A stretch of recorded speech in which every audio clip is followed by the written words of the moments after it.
Ayan mga kabayan, nandito tayo, pasulok ng pasulok, no? Paurong tayo ng paurong. Tinuturo doon na meron daw. Sige, puntahan natin. At nandito na tayo, nakababa na tayo. So, sagarin na natin mga kabayan. Hanggang dulo daw po ito mga kabayan. So ito, may daanan. No? Kahit papaano may daanan dito. Kasi siyempre yung mga root crops na mga pananimila. Dito dumadaan yung mga buyer, no, doon sa dalan lang truck para mahakot yung mga kalakal. Pero yung iba talagang wala, mano-mano, kaya yun ang kawawa, no. May ibang parte o halos talaga na mano-mano lang talaga ang pagbuhat sa mga kalakal nila dahil hindi mapasok ng sasakyan. Swerte mo na pag meron ganito na may daanan. So, tingnan nyo mga kabayan ha, ang lalim na ha. Nandito tayo sa pinakatutok, ang lalim. Nakita nyo naman yan, no? Ayan, bangin na yan dyan, napakalalim. Halos kapantay na rin natin yung tuktok doon sa kabilang side, no? Na ang tataas ng mga bundok. Ang sarap, Diyos ko. Oh, kahit mag-aalauna, di ba? Pag 1 PM, dyan na mag-umpisa na, napakasakit talaga na ng init, no? Pero pakiramdam ko para pa rin alas 6 ng umaga sa dampi, lamig ng hangin. So ayan, mga 500 meters away may bahay na ulit.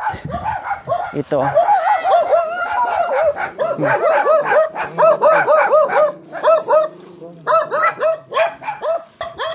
hello B.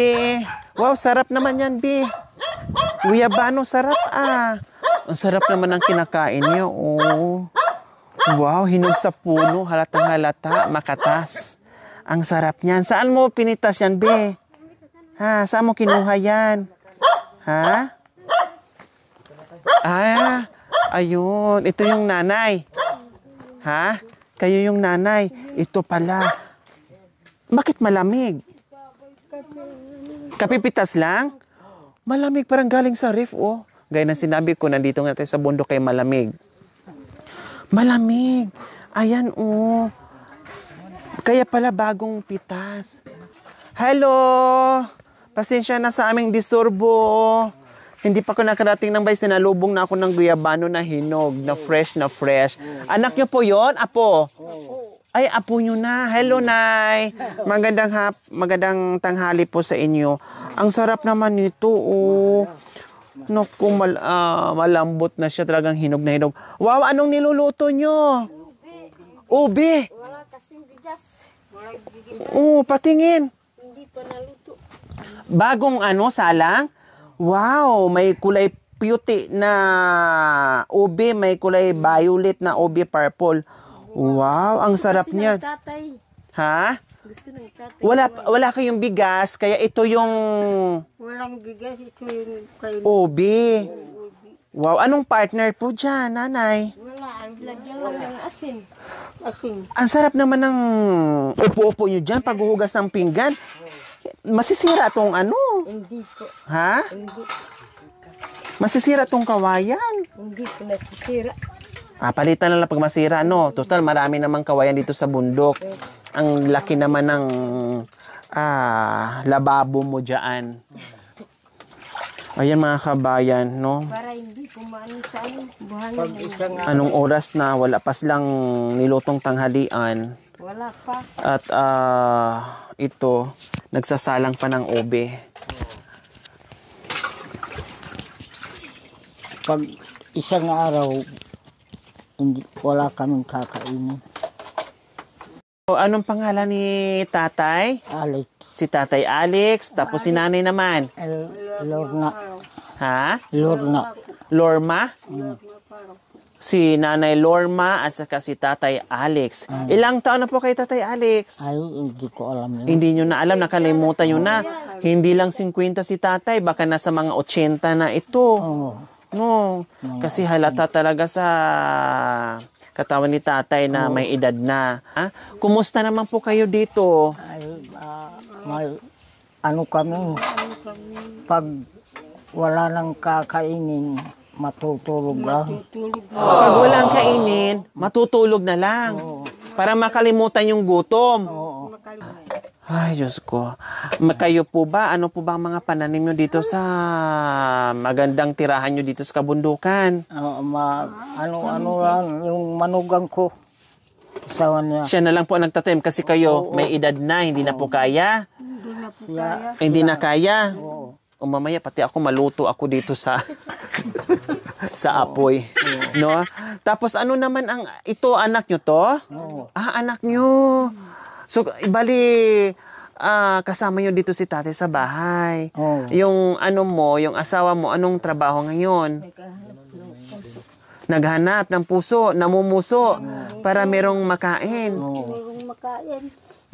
Parang kayo na ang bubuhay kay nanay, kay tatay. Oo. Kaya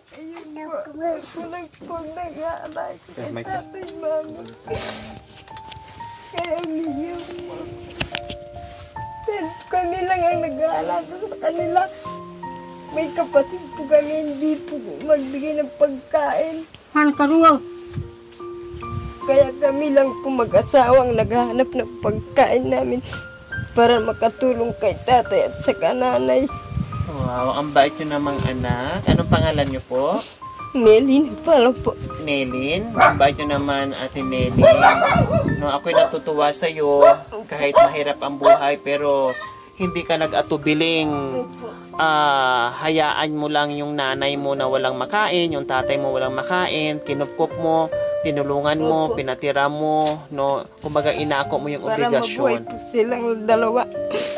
At haba pa ang buhay, madugtungan pa ang buhay, Ate Nelino. Salamat ha, isa ka sa dakilang mabuting anak, no, sa mga magulang. Hinahangaan kita. Salamat po. Kahit dalawa lang po kami. Gusto na ano yung mga matanda po. Hindi mapabayaan na inaalagaan nyo. Yan. Yung asawa mo naman, ang trabaho ay pangangalakal. Ilan po ang anak nyo? 4 po. 4. May asawa na yung isa. Yung 3 wala po. So, kasama mo sila dito. Nandiyan po sila. Tapos, yung asawa mo nasa kabundukan, namumuso. Kayo naman, anong ginagawa nyo dito? Nag-iigib. Tapos naghahanap ng yung panggatong sa apoy. Tapos naabutan ko kayo, naghuhugas kayo ng pinggan. Ngayon galing pa kami sa sapa. Anong ginawa niyo po doon sa sapa? Nag-igib po ng tubig. Saka nagligo. Iyan ang dalawa ko na. Kayo din ang nagbubuhat ng tubig? Oo. Kami lang pong nagbubuhat.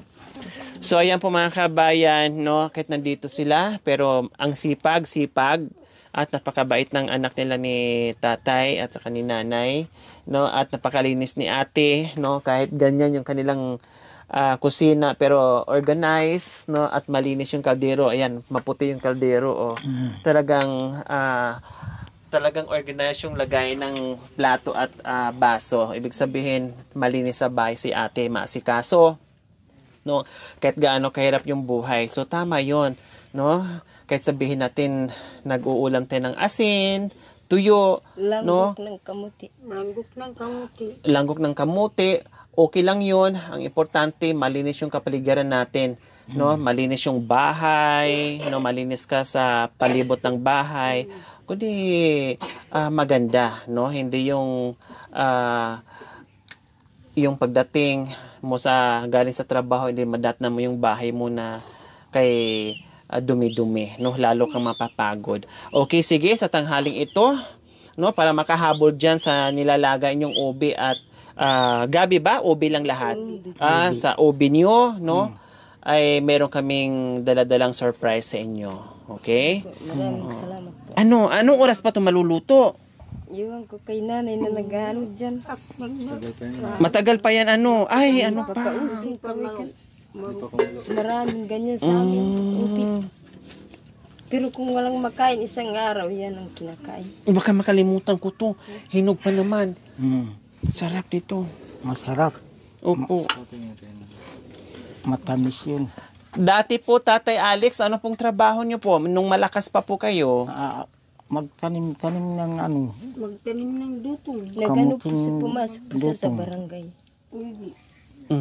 Tanim-tanim kayo. Ano pong ano niyo sa barangay dati? Tanod po kayo? Oo, tanod. Kundi mainam.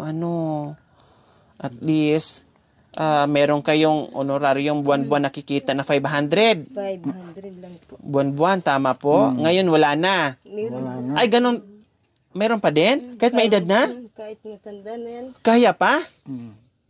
Kawawa naman si tatay. Nagtatrabaho pa rin bilang isang tanod. Matanda na, mahina na.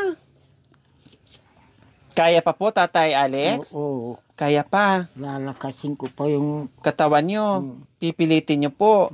Paano yung daan? Mahirap at malayo sa barangay. Akyat baba. Kaya pa? Sasakay pa po siya sa motor. Magkikiangkas lang. Makikisakay dyan sa mga dumadaan. Ang sipag naman ni tatay, nagserbisyo pa rin sa barangay bilang isang barangay tanod. Akyat baba dito or pag makaswerte, makasakay, makikisakay dyan, no? Dahil aakyat pa doon bago marating yung kalsada tulad ng nilakad natin kanina na medyo malayo-layo. No? Akala natin hindi na kaya ni tatay pero sabi niya pipilitin daw niya para kahit paano ay meron siyang kita. Okay. Ito wala ng tatay, nanay. Saan nakatira? Ito lang si tatay nag-aalaga sa kanya. Mamamatay yung tatay na, nanay na. Nanay sa tatay namatay na. So inampon yung dalawa. Pati yung Nasaan po, tawag nito? Kaanak nyo? Kamag-anak nyo? Niya yung At apo Opo. So, ayan, dagdag pa mga kabayan, no? Apo ni tatay na wala ng mga magulang na sila na rin nagpalaki. nagpakamatay siya sa baril. Nagbari sa sarili. Yung lalaki, yung babae. Lalaki. Yung tatay nila. Tapos yung babae, Yung babae na unang patay. Yung lalaki nagpakamatay dito sa... bakit namatay yung nanay nila? Sa may sakit? Hindi po, naano po siya ng binat. Nabinat. Tapos yung lalaki, bakit naman nagpakamatay? Hindi niya nakayanan yung pagkawala ng asawa niya. Sumunod na rin siya, kumbaga.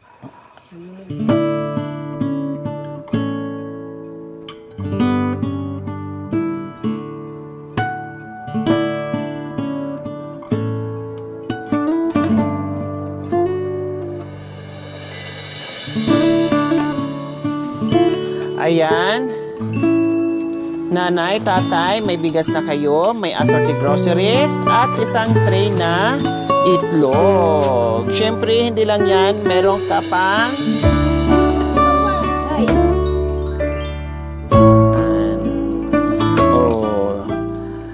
magsaing ka na, no? Maggawa ka na ng kahit papaano, mahabol nyo yung tanghalian nyo, makakain kayo ng kanin. Diba? Magbuksan mo na. Okay, so ayan, maraming salamat po muli sa walang sawang pagmamahal. Silent sponsor from Canada. Maraming salamat po sa inyo nito ang puso. Naway pagpalain po tayo ng Panginoong Diyos sa araw-araw. Naway ibigyan po tayo ng kalakasan ng katawan sa araw-araw. Naway ibigyan po tayo ng mahabang buhay. Kung sa ganun, marami po tayong matulungan na gaya nila. So mga kabayan, huwag niyo pong kalimutan, pakishare, subscribe sa aking YouTube channel, Lori Aquino Talita. Maraming salamat po. Gabi sa Sol. Bye! Salamat po. Maraming salamat po sa binigay ninyong biyaya sa amin po. Ayan, walang anuman. Pagpasensyahan yung aming pagmamahal. Okay.